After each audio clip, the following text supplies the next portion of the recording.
Ration दो तो भाषण दो, नहीं तो अपना आसन दो। अगर बाबा जी की मौज हो गई तो इन बच्चों को सिंहासन दो।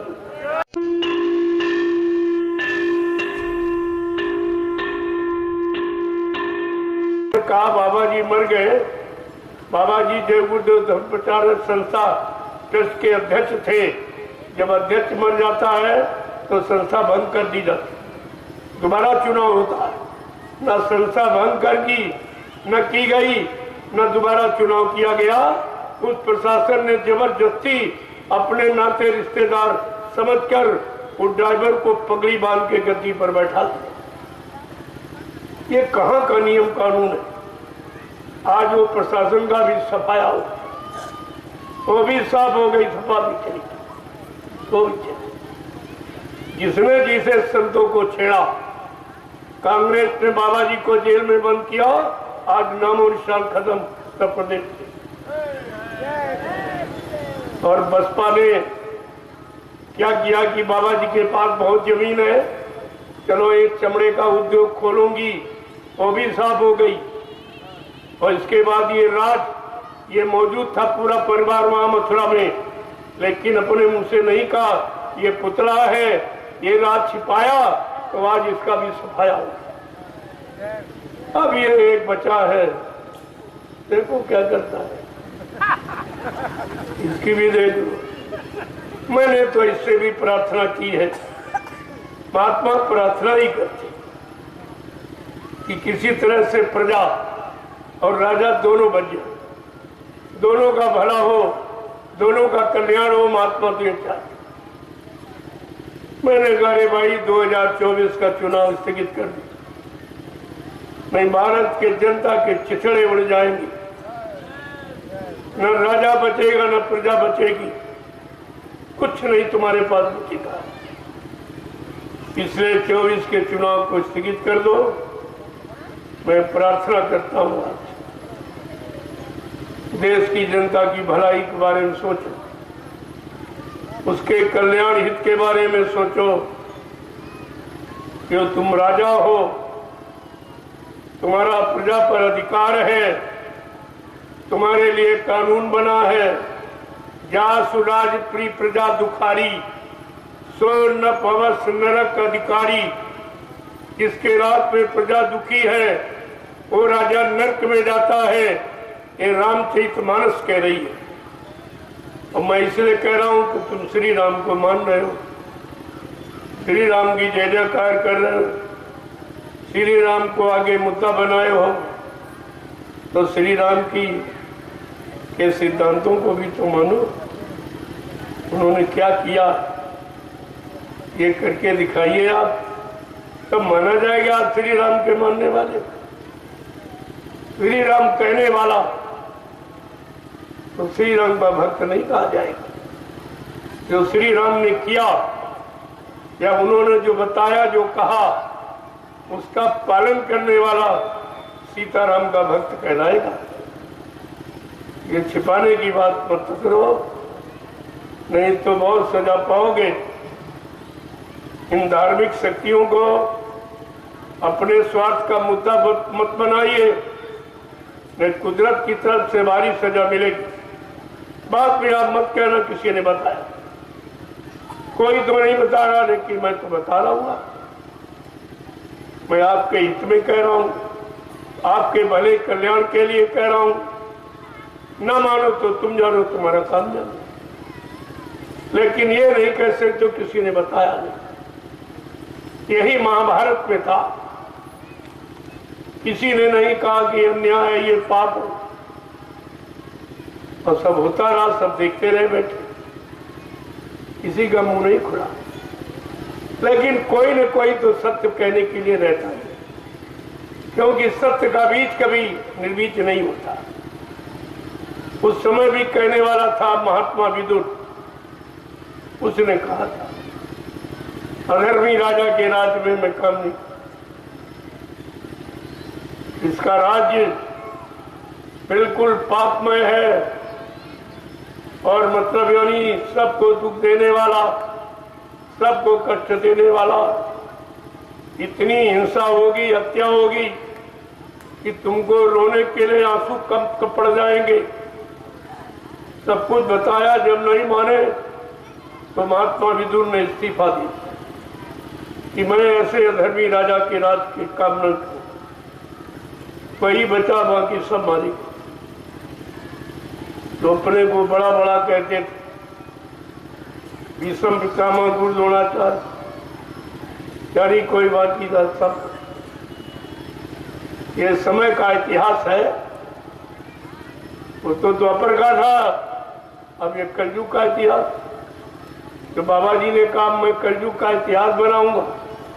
ऐसा कोई सृष्टि में है जो कलयुग का इतिहास बना दे? उन्होंने तो चैलेंज के साथ कहा मैं कलयुग का इतिहास बनाने आया हूं। ऐसा इतिहास बनाऊंगा जो भूते न भविष्यति। सतयुग त्रेता द्वापर के लोग अपने अपने युग का इतिहास पढ़ना भूल जाएंगे। मैं इसी भारत भूमि पर ऐसा चमत्कार करके दिखाऊंगा जिसको हिंदुस्तानी नहीं सारा विश्व नमस्कार करेगा।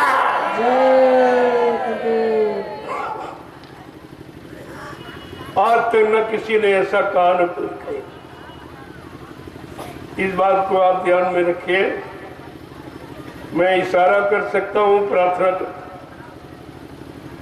कर भी सकता हूं, लेकिन नहीं, अभी करने का समय नहीं है। अभी तुम्हें मौका दिया जा रहा, राजनीति के लोगों को मौका दिया जा रहा। अगर तुम जनता के भलाई का काम कर सकते हो तो करो, करो जो भी कर सकते। अगर तुम्हारे बस का नहीं तो पीछे हट जाओ। कहा था पीछे, क्योंकि जनता की आवाज अब लगने ही वाली है। अभी तो ये समझ नहीं पा रही, जब आंसू गिराएगी तब आवाज मुंह से निकलेगी। अभी आंसू गिरने में कुछ थोड़ा कमी। अगर अगली बार ये हो गया तो सब रोते नजर आओगे। इतने टैक्स लग जाएंगे तुम्हारी कमर टूट जाएगी। इतनी महंगाई बढ़ जाएगी तुम्हारा खाना पीना मुश्किल होगा। ये सब होगा। महात्माओं की बात कभी इधर उधर नहीं होती, क्योंकि वो अपने स्वार्थ के लिए नहीं करते। परमार्थ के कारण साधु धरा शरीर, वो परमार्थ समाज देश धर्म हिताती और हमेशा न्यायोचित बात और सबके लिए और सबके उद्धार कल्याण के लिए थे। क्योंकि भारत की राजनीति कुछ अलग है। ये धार्मिक देश है, जहाँ भगवान राम कृष्ण ने भी राजनीति की है। ये ऐसी पावन पवित्र भूमि है, इसलिए राजनीतिक लोगों से हमारी प्रार्थना गुजारिश है कि एक बार आप इस पर दृष्टि डालो। राजनीति बिन धन धर्मा, प्रभु समर्पे बिन सत्कर्मा। राजनीति बगैर धार्मिक गाड़ी कमाई के नहीं चलाई जा सकती। जो प्रभु को समर्पित हो जाएगा और जनता को प्रभु का ही एक प्रतिनिधि समझकर उसकी रक्षा हिफाजत करता रहेगा। कहा जो राजा पुत्रवत प्रजा का पालन करेगा उसका इतिहास में नाम हो जाए। वो कलयुग के इतिहास में अग्रगण्य होगा। जो कलयुग का इतिहास बनने जा रहा है, जिसके लिए अभी बाबा जी ने सबको मौका दिया है। तुम कर सकते हो तो कर लो, मैं हटो। राशन दो तो भाषण दो, नहीं तो अपना आसन दो। अगर बाबा जी की मौज हो गई, इन बच्चों को सिंहासन दो। ये नागरिकों के लिए काम की आवाज लगाई जा रही। क्यों? काम करने की इनकी उम्र है, तुम्हारी उम्र नहीं है। तुमने पैमाना निश्चित किया बुद्धि का, कि 60 साल में रिटायर कर देते हो अयोग्य समझकर कि इसकी बुद्धि विकासशील कार्य नहीं कर सकती, तो 60 साल के जितने लोग सब अलग हो जाओ, नहीं को काम नहीं जाए।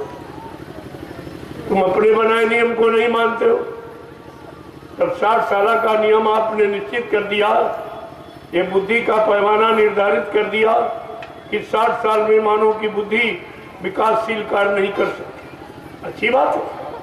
तो 60 साल में चाहे राष्ट्रपति हो, प्रधानमंत्री हो, मुख्यमंत्री हो, राज्यपाल हो, सांसद, विधायक, कोई भी हो, सबको रिटायरमेंट ले लेना चाहिए। इसमें जनता का भला है। अगर तुम कानून को नहीं मानोगे, तुमने बनाए, तो भारत की जनता पर से अपने कानून नहीं मनवा सकते, कोई नहीं मानेगा।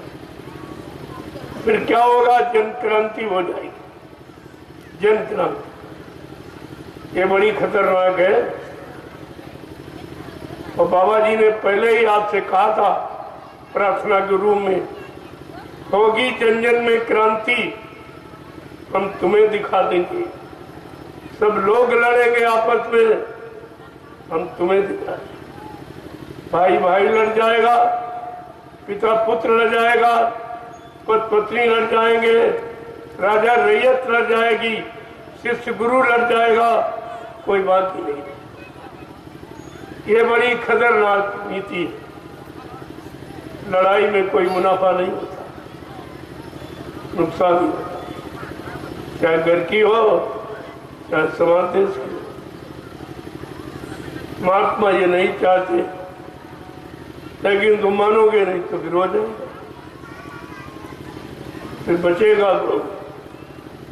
इस पर भी विचार करो, बचेगा कौन? बचेगा साधु जन कोई जो हरि से लौ लगाएगा। बचने वालों के लिए कहा है कोई साधु, तन मन वचन इंद्रियों को साधने वाला कोई साधु बचेगा जो प्रभु से लो लगाएगा, जिसकी लो धन दौलत रुपए पैसे राजपाट मान सम्मान अधिकार में नहीं है। जो प्रभु से लो लगाएगा वो अपने आप को बचा लेगा, बाकी तो बचना बड़ा मुश्किल हो जाएगा। ये गांव शहर कस्बे ये सब वीरान हो जाएंगे, इतने मकान खाली हो जाएंगे, कोई रहने वाला दिखाई नहीं देगा।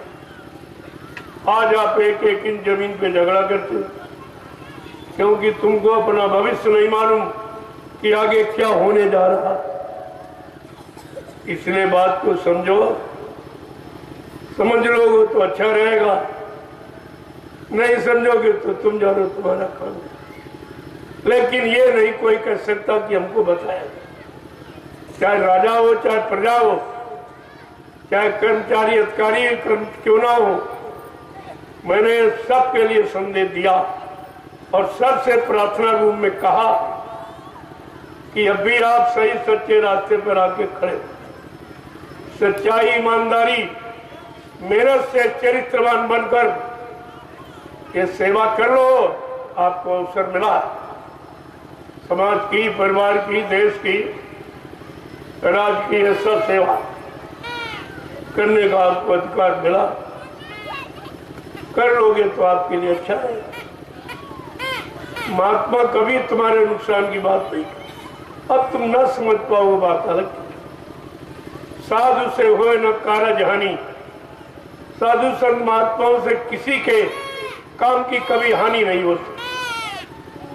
वो हमेशा लाभ के लिए आते और लाभ देते रहते हैं और लाभ देते देते चले जाते। उनका अपना यहाँ कोई काम, कोई राजपाट धन दौलत। मैं तो कभी नहीं कहता मैं कोई राष्ट्रपति प्रधानमंत्री बन जाऊंगा। मैं तो पहले ही कह रहा हूं, जो आपने कानून 60 साल का बनाया, तो 60 साल में आप लोग अलग हो जाओ, सलाह दो, लेकिन काम नौजवानों को करने दो। काम करने की इनकी उम्र है, काम करने का इनका समय है, इनके पास काम करने की क्षमता और शक्ति। अगर युवा शक्ति का दुरुपयोग हो गया, वो देश स्वप्न में भी कभी तरक्की नहीं कर सकता। इसलिए आप इनको मौका। मैं तो 60 साल से बहुत ऊपर हूं, मेरा तो कोई नंबर नहीं है। मेरे बारे में आप कुछ मत सोचो, मुझे कुछ नहीं चाहिए। मुझे समाज की सुव्यवस्था चाहिए, देश की व्यवस्था चाहिए। मैंने कहा अगर भाई तुम्हारे बस की बात नहीं है तो आप हमसे काम ले लो। मैं भी तो देश का नागरिक हूं, मैं देश का अन्न खाता हूं, मेरा भी अधिकार है सेवा का, सलाह का देने का तो अधिकार है। और नहीं भाई लोग तो आपकी बात है, जैसा चाहो वैसा करो, लेकिन ये नहीं कह सकते हो कि किसी ने बताया। मैं आज 28 मई 2012 से लगातार पूरे हिंदुस्तान में यही राष्ट्रीय मंच लगाकर सबको आगाह करता हूं। धर्म का विशुद्ध संदेश, सच्ची नीति और न्याय क्या, ये लोगों को बताता हूं और कराता हूं, करके भी दिखाता हूं।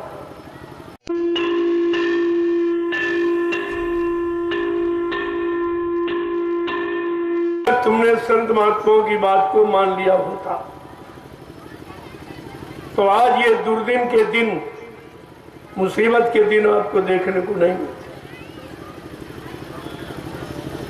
जब सतयुग में हिरण्यकशिप अन्याय, अनीति, अधर्म करने लगा, उसका बेटा भक्त प्रहलाद ने समझाया, पिताजी ये काम ठीक नहीं, ये ठीक नहीं है। प्रभु के नाम का चिंतन करो, हरि के नाम, ये मानव जीवन का सच्चा कर्म कर्तव्य। और वो तो उल्टी बात कहता था, उसको धमकाने लगा और मार डालने की धमकी दी। लेकिन परिणाम क्या हुआ? मर गए। अच्छी सच्ची नेक भली बात जो समय की होती है, जो राजा नहीं मानता है तो हमारा इतिहास बता रहा है कि उसका विनाश। इसी तरह त्रेता में वो विद्वान ब्राह्मण रावण जो 4 वेद 6 7 18 पुराणों का ज्ञाता था, उत्तम कुल पुलस्त करनाती, शिव विरंच पूजे गौभात, इतना कुलीन ब्राह्मण था कि पुलस्त ऋषि के परिवार था, जिसने अपनी आराधना साधना से ब्रह्मा विष्णु महादेव को अपने वश में कर दिया। लेकिन समय की नेक अच्छी सलाह बात को नहीं माना तो उसका भी विनाश हुआ। इसके बाद द्वापर का इतिहास बता रहा, भगवान कृष्ण की बात न उसका मामा कंस माना न यदुवंशी मानी, जबकि कृष्ण ने कहा, अरे भाई मैं तुम्हारी जात बिरादरी में आया हूं, जात बिरादरी के नाते मेरी बात मान लो। यदुवंशी क्या कहते, राजा जात का ग्वाला, गाय चराने वाला, माखन का चोर, तेरी बात मान लो। इतने कट शब्दों, अमर्यादित अपना अपमानित शब्दों से कृष्ण को मजबूर कर। तो 18 दिन की एक लीला, एक खेल खेला कृष्ण ने, 56 करोड़ का सफाया। इनको तो चेतना चाहिए कि द्वापर में नहीं माने तो सब तुमने नष्ट करा दिया, और अब नहीं मानोगे तो परिणाम क्या अच्छा होगा? परिणाम तो तुम्हारा बुरा ही होगा। और आज भी वही कौम सामने खड़ी है। जब इतिहास को भूल जाओगे तो परेशानी, मुसीबत, आपत्ति में फंस जाओ। इतिहास वर्तमान को हमेशा सचेत करने के लिए होता है, और तुम्हारे सामने 3 युगों का इतिहास, और फिर भी सचेत न हुए तो कलयुग का अपराधी कभी बच नहीं सकता, उसको माफी भी नहीं मिलेगी, क्योंकि तुम्हारे सामने 3 युगों का इतिहास, तुमने किसी की बात नहीं मानी। इसलिए संतों ने कलयुग में आके कहा ये परेशानी आपत्ति मुसीबत का समय कब आएगा जब तुम संतों की बात नहीं